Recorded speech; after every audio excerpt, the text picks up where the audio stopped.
പത്തനംതിട്ട കോഴഞ്ചേരിയിലെ മുഴുവൻ ജനങ്ങളുടെയും ആറന്മുള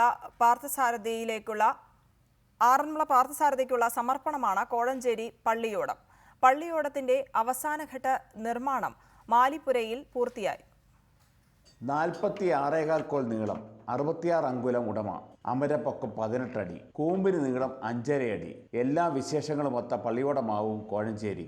ആറന്മുള വള്ളംകളി ചരിത്രഗാഥ എഴുതിയ ചുണ്ടനാണ് Kozhencherry. Palliyoda Sevasangham president doctor KG Sasidharan Pillai പ്രസിഡന്റായ ഹൈന്ദവ സേവാസമിതിയാണ് കോഴഞ്ചേരി പള്ളിയോടത്തിന്റെ ഉടമസ്ഥർ. ഉദ്ദേശം 1000 ക്യൂബിക്കടി ആഞ്ഞിലിത്തരിയാണ് പള്ളിയോടത്തിന്റെ നിർമ്മാണത്തിന് വേണ്ടി വന്നത്. പാട്ടുകാരും തുഴച്ചിൽക്കാരും ഉൾപ്പെടെ 110 പേർക്ക് പുതിയ ചുണ്ടനിൽ കയറി പുതിയ ചരിത്രം രചിക്കാം.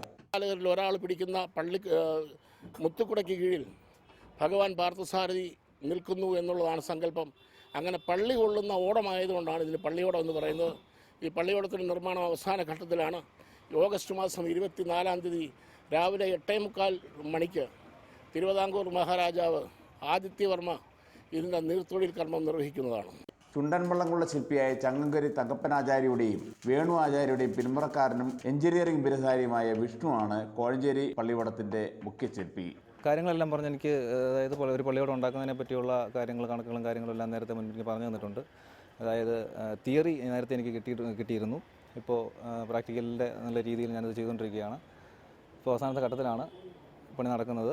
25ഓളം പള്ളിയോടങ്ങൾ അച്ഛൻ ഇപ്പോൾ നിർമ്മിച്ചിട്ടുണ്ട്. ഇത് 25ാമത്തെ പള്ളിയോടമാണ് കോഴഞ്ചേരിയിലെ മുഴുവൻ ജനങ്ങളുടെയും ആവേശം ഉൾക്കൊണ്ടുകൊണ്ട് മാലിപ്പുരയിൽ കോഴഞ്ചേരി പള്ളിയോടത്തിന്റെ അവസാന മിനുക്കോടികൾ നടക്കുകയാണ്. ഓഗസ്റ്റ് 24-ന് പമ്പയുടെ ഓളങ്ങളിൽ ഈ പള്ളിയോടം നീരണിയും. ക്യാമറമാൻ ശ്രീലാലിനൊപ്പം ഹരിയിലന്തൂർ, റിപ്പോർട്ടർ, പത്തനംതിട്ട.